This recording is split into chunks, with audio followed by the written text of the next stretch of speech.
Explora. Vous avez sans doute déjà tous vu la patiente. C'est une femme superbe qui a eu un accident de voiture au 6e mois de sa grossesse. Une des séquelles a été une section de la trachée. Demain, nous ferons la première transplantation laryngotrachéale au monde avec un échafaudage bio-artificiel sur un sujet humain. On utilise un scanner de la gorge de la patiente pour fabriquer une réplique en plastique de la trachée. Puis on l'ensemence avec des cellules souches dans un bioréacteur. Nous pensons que nous pourrons bientôt proposer des organes fabriqués sur mesure à nos patients.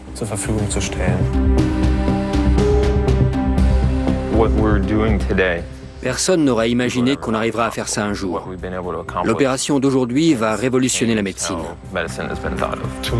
Demain, 2 des plus grands chirurgiens de la trachée vont opérer ensemble.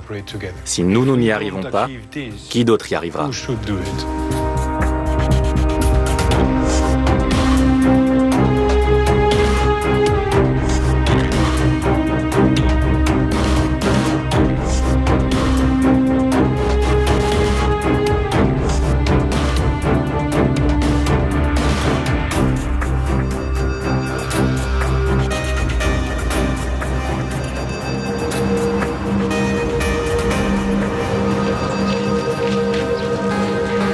Saint-Pétersbourg, été 2012.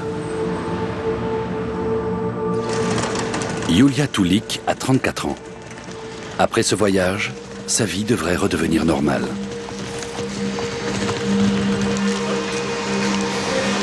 Elle a longtemps hésité à participer à ce film. Elle a du mal à parler de son calvaire en public.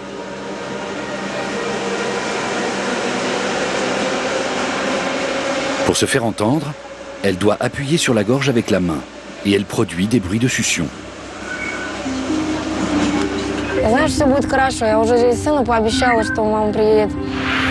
J'ai promis à mon fils de revenir avec une nouvelle trachée, de lui chanter une berceuse et d'aller à la mer avec lui.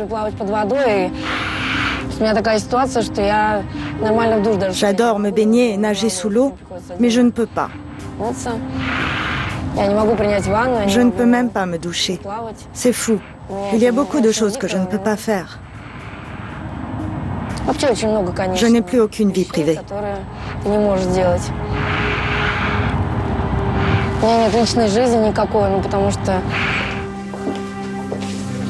Yulia n'a pas de compagnon.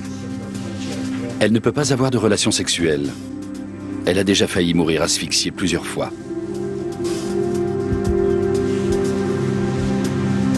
Depuis 4 ans, elle est tout le temps à l'hôpital. Elle a subi une 30aine d'opérations. Jambes cassées, blessures au visage, tout cela est guéri. Mais il reste une séquelle que personne n'a encore pu traiter et qui est à l'origine d'une inflammation chronique des poumons. Yulia a un trou de 2 cm dans la trachée.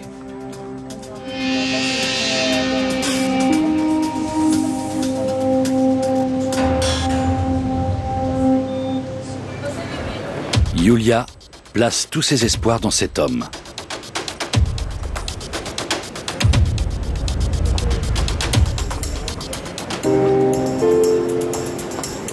Paolo Macchiarini est un chirurgien renommé. Il travaille dans 4 cliniques de 4 pays différents. Son emploi du temps des 10 derniers jours ? J'étais aux États-Unis, en Espagne, en Italie, en Norvège. Je pars pour l'Allemagne et dans 36 heures, j'irai au Portugal. Voilà. Après le Portugal, il y aura Barcelone, puis la Russie. L'importance et l'ambition de son travail l'accaparent à tout moment.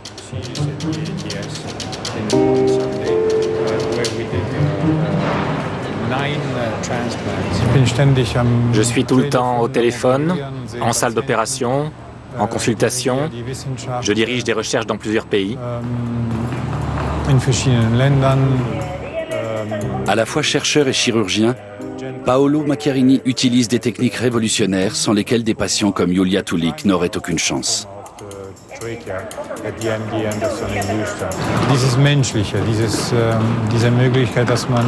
Le fait de pouvoir aider des patients dans différents pays, qu'ils soient jeunes ou vieux, riches ou pauvres, surtout s'ils sont pauvres d'ailleurs. C'est ça, être médecin. Et ça me plaît.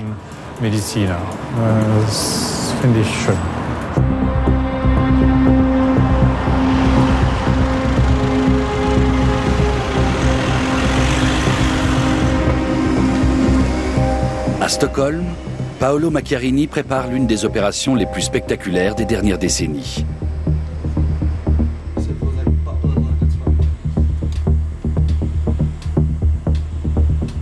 L'Institut Karolinska est un centre de recherche extrêmement réputé. Paolo Macchiarini y enseigne la chirurgie reconstructrice. Il est spécialiste des organes artificiels. À ce jour, personne n'a encore obtenu d'aussi bons résultats en la matière que Paolo Macchiarini.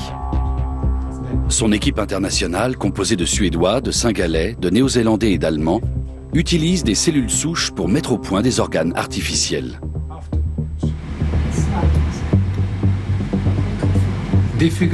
C'est difficile, mais pas impossible. Alors allez-y, faites-le.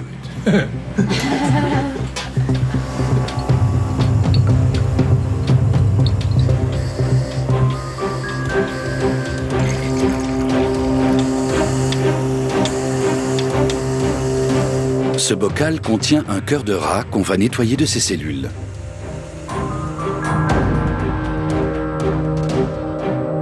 En 1 heure seulement, le cœur est quasiment décellularisé. Il peut alors être transplanté sur un autre rat, après avoir été colonisé par des cellules souches de ce receveur. Mais l'équipe ne compte pas s'arrêter là. Le but est de se passer de donneurs d'organes. On va fabriquer des organes synthétiques, artificiels. L'organe du donneur est remplacé par ce qu'on appelle un échafaudage en plastique. La difficulté consiste à l'ensemencer ensuite de cellules souches pour en faire un organe vivant. Les cellules souches sont des cellules non différenciées, capables d'engendrer n'importe quel type de cellules. Des cellules du cœur, ou des os, ou de la trachée, comme dans le cas présent.